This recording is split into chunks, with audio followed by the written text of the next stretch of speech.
नाजरीन पठवा.com की तरफों अस्सलाम वालेकुम। माशाल्लाह जी गंदम नी कटाई का सिलसिला खिता पठवार शुरू हो गया। हर साल जदीद मशीनरी गंदम नी कटाई वास्ते ये मशीन जी सामने तुसें नज़र अचनी भी ये गुज़श्ता साल इसने 3 टायर होने से, लेकिन इस दफ़ा इन्हें इसकी और जिद्दत दी है। 4 टायर पहले मोटरसाइकिल की तरह होनी सी, हुण इसकी स्टेयरिंग लाई गया। गड्डियाँ भी बननी है अभी और बड़ा अच्छा और साफ सुथरा कटनी है अभी। पठवा.com ने नाजरीन मुलाजा करो जी।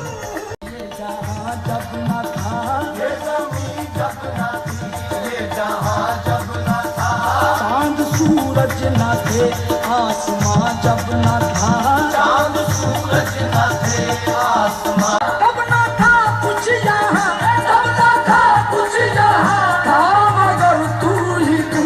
अल्लाह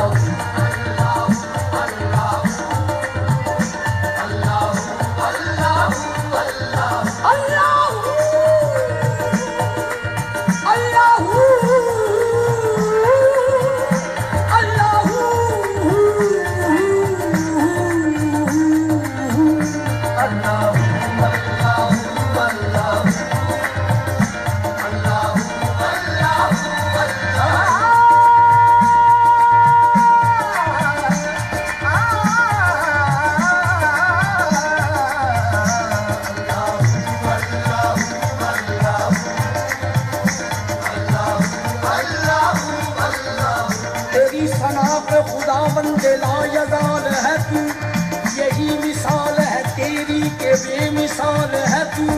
तेरा कमाल ही दुनिया के हर कमाल में है, ये शान तेरी के हर शान में